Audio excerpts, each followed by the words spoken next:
It is 6 o'clock, so I would like to call the meeting to order. As chairperson of the school board, I find that due to the state of emergency declared by the governor as a result of the COVID-19 pandemic and in accordance with the governor's emergency order, this public bond hearing is authorized to be held electronically. Please note that there is no physical location to observe and listen contemporaneously to this meeting, which was authorized pursuant to the governor's emergency order.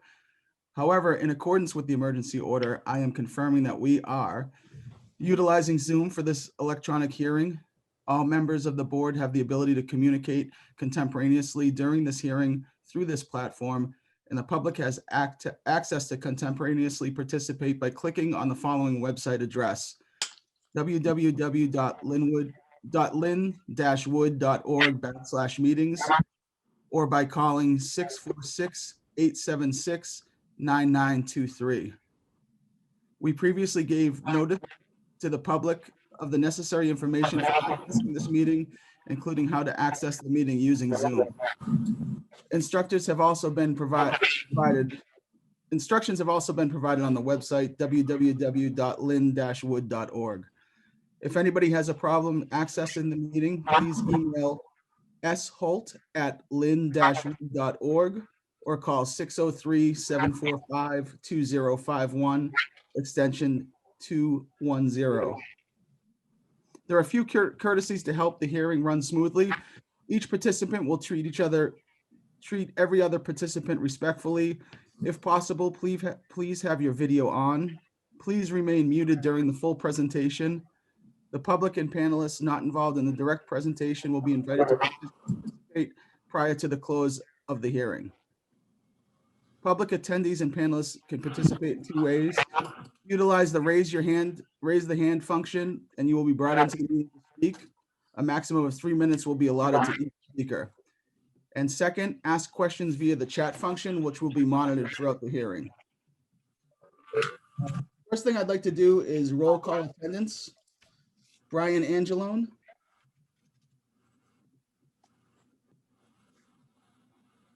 Aye. Jay Dugay. Here. Yep. You guys hear me? Vance Pickering. Here. Joe Bossi. Here. Tammy Ham. Here. Jasmine Whedon. Here. And myself, Matt Manning. I am here and present.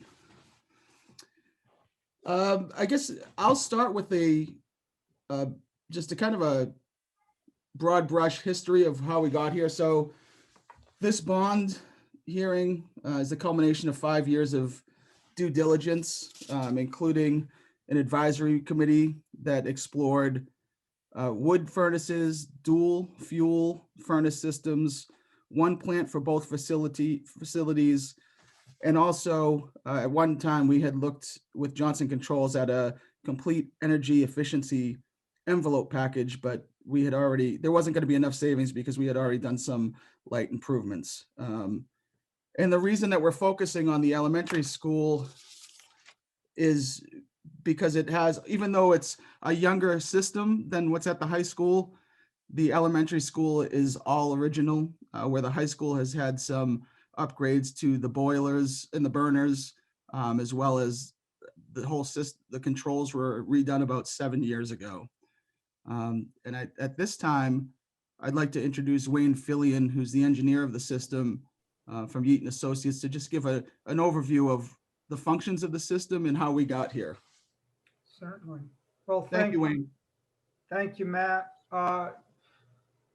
I'm Wayne Fillion with Yeaton Associates. As Matt mentioned, we were the mechanical engineers that put together a set of bid documents actually a year ago for presentation at Bond. And due to COVID and other things, that didn't move ahead effectively. So here we are a year later, again, revisiting the bond item that a general description is upgrade of the heating plant at the elementary school. And that includes a new boiler plant And there's air conditioning systems that have failed over time and they're slated for replacement. Unit ventilators that provide heating and ventilating in each classroom are going to be recommissioned to make them tighter on shutting off air when it isn't necessary. The dampers will be improved and it will become valve control, which will help to provide some energy savings over time. Perhaps the largest component and most important is a new control system. The elementary school currently runs pneumatic controls, which is pressurized air pushed through plastic tubing, and then valves and dampers respond to different pressures. The system that's proposed in the contract documents is a direct digital control system. So the ability to control, the ability to gather data, the ability to view building operation and operations from remotely are going to be available. Of course, that's not available today. So it would be a significant improvement at the elementary school, primarily with controls. Something to point out is that last year when we spoke about this project, we were looking at using LP gas as a fuel as opposed to number 2 fuel oil, which has always served the elementary school. For those of you that were there last year, you'll recall that the state of New Hampshire, DES, Department of Environmental Services, was pressuring Lin-Wood to get piping repaired between the underground fuel oil tank and the building. And there were penalties. There was a lot of talk going on between the state and Lin-Wood. In the period of time since last year, the underground piping, which was the weak link in the oil system, was in fact repaired to the state's satisfaction. So I believe, Mark can help us out here, but I believe the state has given the fuel oil system certification so that Lin-Wood no longer has that liability hanging over their head. As a result of the money that was put into improving the fuel oil system due to pressure from the state and the prudent thing to do for the environment, the decision's been made to stay with fuel oil versus going to LP gas. So we would be specifying more efficient oil-fired boilers, but nonetheless, it would remain oil-fired. And you can appreciate that by not going to LP gas, we no longer have the requirement for an LP gas tank farm and so on. So there's actually been dollars that have returned against the budget that was established last year. And I'm sure that's something we'll want to discuss as this meeting moves along. But if Matt feels that's a fair representation of where we've traveled in a year and what the program is, I'll turn it over to others. Thank you, Wayne. I just, for clarification from, Mark, you are on, has the work been done on the pipes, or we've got put all our ducks in a row to have it done and it will be completed by this? It will be completed hopefully by spring. We have 3 companies that are looking at it right now. And as soon as they come back with the bids, we'll bring it to the board. And from there, we'll go forward with doing the repairs. Okay. And I think as far as trying to be efficient with the meeting, I'd like, Debbie, if you would speak to the bond rates and what that would look like over 5 to 10 years and what they are now for this project. And then board members can ask questions of Debbie and Wayne, and then we'll go to see if there's any public questions. Sure. So we've reached out to New Hampshire Municipal Bond Bank right now just to get an estimate. And probably looking at a 10-year bond. We got a quote for a 5-year and a 10-year bond. I mean, they quoted us about 1.25% rate right now, but their latest bond sale, which was in January, and again, this wouldn't go out until July, it was less than a percentage point. It was about 0.8%.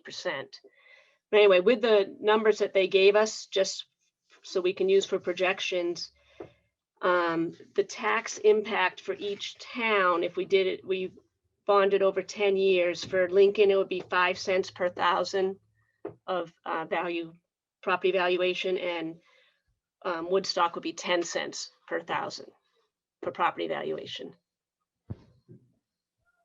Is that annually, Deb, or is that for the total cost of the project? That would be the annual cost of those bond payments, yes, because it's about 63,000, say, per year. It changes a little bit each year. So, and what we're trying to do too, because the last few years when we've done project at the school, we're trying to kind of level fund all of our capital, including those bond payments or any outright, you know, we pay for the flooring, we pay for the roofing. So that falls within what we've been spending in total to keep those dollars kind of flat.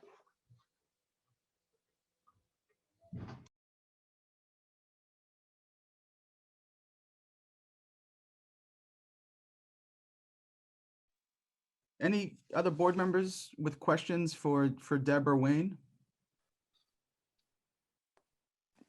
I do have a question, Matt. Sure. Actually, I have a couple. Wayne, basically what we're going to be doing is upgrading the oil system, because the oil system as it sits right now, after we fix the tanks, it's still operational and relatively efficient, but all we're trying to do is upgrade controls and make it more efficient. Is that a correct assessment? Yeah, actually, that's spot on. That was well put. You can appreciate the building's 30 years old, so the boiler's 30 years old. That's certainly longevity, appreciated life out of a boiler plant. So although we're staying with fuel oil, it's prudent to go to newer technology burning oil. So is there a tremendous energy improvement? I wouldn't label it tremendous, but there'll be some. To your point about controls, that's really where things can be managed. Ventilation air, which of course has never been talked about more than it is right now, trying to promote proper air changes within a classroom when it's occupied, but when it isn't occupied, restricting airflow more in keeping with the number of occupants. So it'll help with the flexibility that's required in today's school operations. And a point I had mentioned earlier was remote access, as opposed to finding out Monday morning that there was a problem Sunday at the school with some unfortunate telltale signs. Somebody would see alarms and be able to review those and see whether they're important enough to drive to the school, or whether it's something that you could log into and perhaps even diagnose and repair from home. So it's a much more powerful control system, certainly, as Mark and Joe can appreciate. No, I absolutely agree with that. And you save endless man hours without having to physically go in there and check everything. 100% agree with that. My other question was the cost of the AC. It's my understanding that we've already fixed one of the units. So does that drop is that included in the money that we're talking about right now?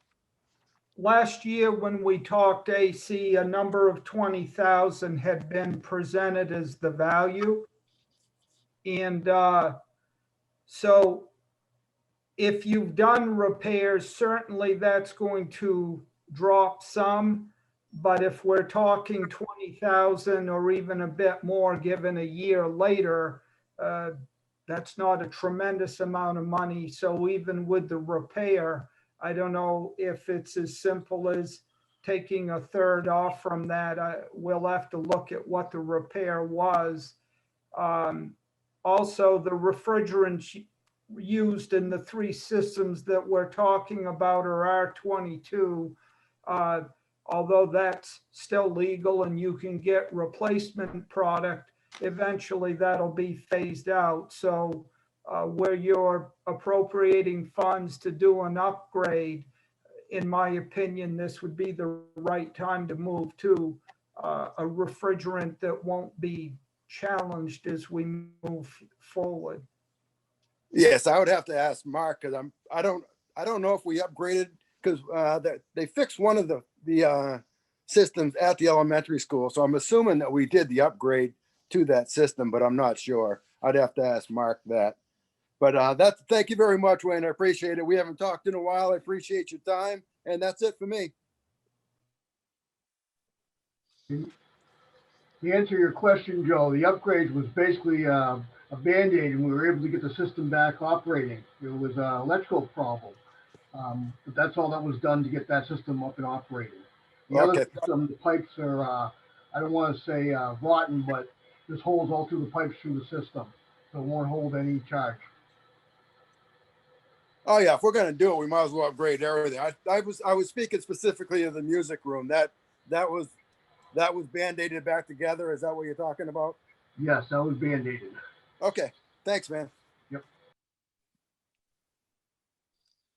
Matt, I have a quick question if you, Sure. for Wayne. Wayne, you said that you didn't expect to see tremendous savings on the efficiency of the boiler. But do we expect to see significant savings based on the new controls with the efficiency and sort of the ways that we'll be able to manage the building's plant more efficiently? I'm sorry, there was a glitch there and I didn't get your question. That's okay. So you noted that you didn't anticipate tremendous savings with regards to the efficiency between the new boiler and the old boiler, but do you expect to see significant savings with the new controls and the upgraded controls? I believe there'll be savings. It's always tough to quantify because I'm not sure how outside air has been handled lately. In outdoor air introduction to a building is the biggest thief of BTUs. So if you've been bringing in a generous supply and it hasn't been checked and quantified against population within classrooms and so on, then what we're proposing would be a significant savings. I know that's not quantifying the percentage, but I do feel that the control system, through the ability to run when electric motors are operating and fine tuning them to the hours that they need to run and shutting them off when they don't have to, and bringing in outside air in appropriate quantities when we need it, but shutting it off or lessening it when it's not necessary. Those are definitely going to pay dividends over time. And they could be significant sooner than later, but obviously we're comparing against a building that right now I don't totally know how outside air introduction is managed. And I guess a question for Mark would be, have we changed the amount of outside air that we're introducing to the elementary school in response to the COVID? Yes, we have. The systems have been turned up to 15% versus the 10%. But we also, you gotta remember, it's a pneumatic system, and we have a lot of cracks in the lines. And some of the things stay open all the time, some of them aren't opening when they're supposed to. But I can honestly say that we have everything at about 15%, which is, it's the best that we can control. Thank you. That's it for me, Matt. Thank you.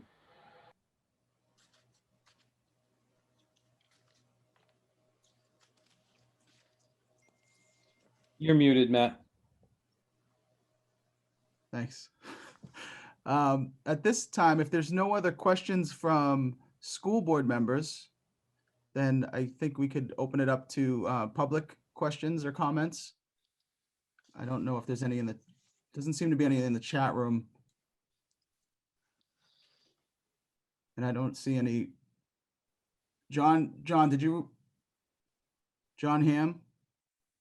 No, I have a comment, but not yet. I just hit the wrong button on the bottom of my screen. I'm sorry. Well, when do you want to make it? Because we're at the public participation part. In a little bit. Let me listen, see if anybody else chimes in. Okay. Hi there. Hi, Bonnie. Hi, I just wondered if the budget committee members are going to get a copy of that a budget that you put up on the screen. We can do So- that. Yeah, we can Yeah. send that out. Yeah, send it over to us. Thanks. Yep.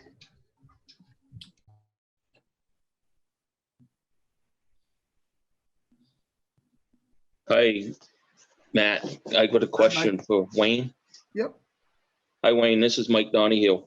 I I was might, wondering, do you have an opinion on the high school boiler system? You said, this one's 30 years old and it's running. One at the high school's 57 years old. Yes, we've changed the boiler on it, but we talked about this last year when you did your presentation, but I'd like to hear it again from you. Do you have an opinion on when we're looking at upgrading that so we can look at the big picture here? well, you're correct. We did touch on this last year and explained that the elementary school was going to be identified as the first priority and then moved to the high school.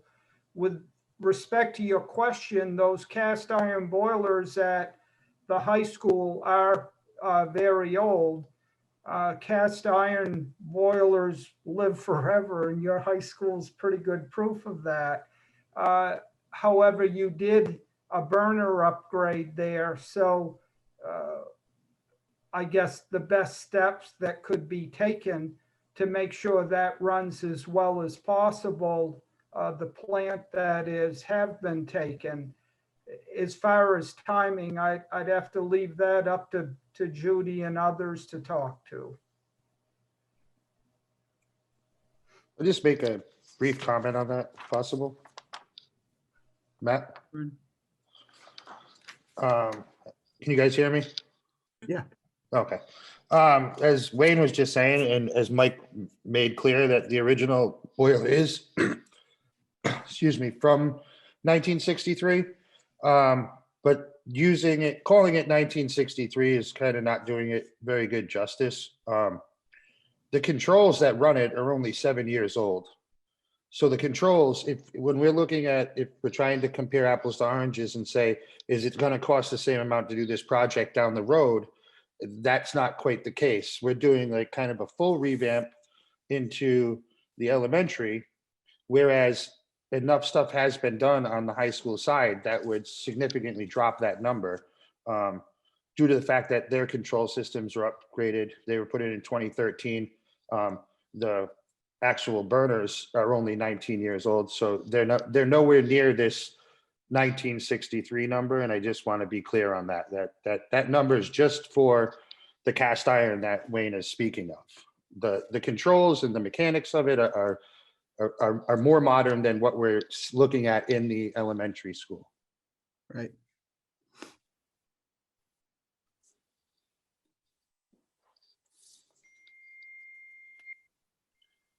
So I don't know if is it John? Maybe John's next. I don't know if anybody else has chimed in with their hand raised. I can't see. No? Yeah, there's nothing in the chat and I don't see any hands raised. Okay. Can I just, before you go, Matt, then, if we're gonna close out, can I just review a couple things? Just so everybody has a baseline, is that fine? Sure. Just so that the people that listen into this after understand kind of what we're talking about here. We have been looking at this for quite some time now. And just kind of breaking down the chronology kind of quickly, just so everybody has an understanding. It was originally looked at in 2016. And it came about, and Wayne kind of came into it as a result of, this piping issue that we talked about. We have researched numerous other heating systems, wood, biomass, a combined plant. We researched other payment options. We've had multiple engineers come in and check it out. And as I believe it was Deb mentioned about, like, we've had companies come in to build the whole package and there wasn't enough meat in that for them. So eventually they came to the decision that we needed to move forward with this. We originally had a bond hearing last year, and we were ready to bring it to the voters in March. And the only reason we chose to table it at that time was just due to the fact of COVID and just the undue stress on the community. And that's why we had tabled a number of projects last year. I think as a board, we'd like to move forward with this project. And I think, just as an understanding, we have about $40,000 or so invested in the work that people have done on it. And as Deb mentioned, and I just want people to understand that, like, we've typically put aside, we've done these multiple $100,000, upgrade maintenance projects, whether it be the roof or the flooring. And so the overall impact, we're still going to fall into like less than those projects that we approve every single year of doing for the last 10 years of, these hovering around 100,000 multiple projects. It just kind of fills a void there as far as a budget number, but it also allows us to move forward with getting the system done, because I know there's a lot of talk about the high school system, and it kind of goes with the idea of let's finish the roof before we finish the floor. Is if we keep pushing this back, we are going to run into a timeline that these are going to start overlapping and really put us in a tough spot, and Deb's put in the work, and with the time that we have now, that we can get good rates and make it worth our while. I feel strong that we should just look at it like that and look at it as a whole picture. And I just wanted to, if anybody else has questions about chronology and things like that, they can reach out to me at any time. That's it. I'm done. Thank you, Brian. Okay. Any other hands, Deb? Yep, Yeah. Joe has his hand raised. Hey, Wayne, I just wanted to ask a quick question. I was at the bottom of my paper. I missed it. We're going to invest this money into replacing the controls and basically upgrading everything in there. But we're going to have this old fuel tank there. Does it make sense to upgrade to a composite tank? Or I'm not even sure what's out there if they do them above ground now, but should that be something that we should be planning on if we're going to put all this money into this building? Well, that's a great point. I mean, fuel oil tanks are an expensive investment. I think Lin-Wood should see what DES comes back with. In other words, if they're identifying your tank is something that you show as being healthy in operating fine and falling within their guidelines, I'm not sure they're setting a date that says you need to pull this tank on that date. That's a question that should go to DES. Not unlike the cast iron boiler, the underground oil tank, it is a double wall tank, as I recall. So its life expectancy can be significant. So I don't want to dodge the question. I want to suggest or recommend that DES give you a hand and explain to you what they could be looking at in the future. If they're saying your tank's healthy, your piping system's approved, everything looks good, your question should be, well, thank you, we're glad it looks good, but does it look good for 5 years? Or are you going to look at this intermittently and we could get 20 years out of it? Because, and I'm picking 20 out of the sky, but quite frankly, that's not unreasonable if they act as a partner and you're proving that it's still a good system. So I don't want to knee jerk and tell you to pull that. I think we need more input from the state first. No, agreed. That's kind of what I wanted to hear. Because we've had the protection, the cathode protection, everything has been in place forever. So I don't believe that the tank underground is just all of a sudden going to go. But I was just considering if we should be putting money away in the future to replace that tank. If we're going to stay with oil, did it make sense? And you answered me, and thank you very much for your time. Right. And you may look at above ground if you needed to take any steps on the tank, but I'm not sure that tank is near the end of its service life. Thank you.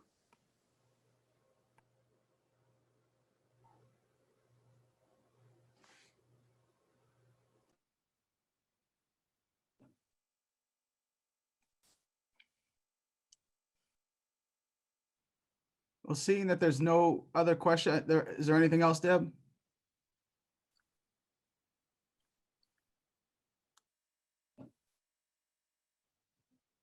Yeah, I don't think so. You're not taking any votes tonight. This is more informational for the public and their chance to ask questions and get a better understanding of everything. So, Well, I would like to roll call the board to close the hearing. Brian Angelone, Yes. Jay Dugay, Yes. Vance Pickering, Yes. Joe Bossi, Yes. Tammy Ham, Yes. Jasmine Whedon, Yes.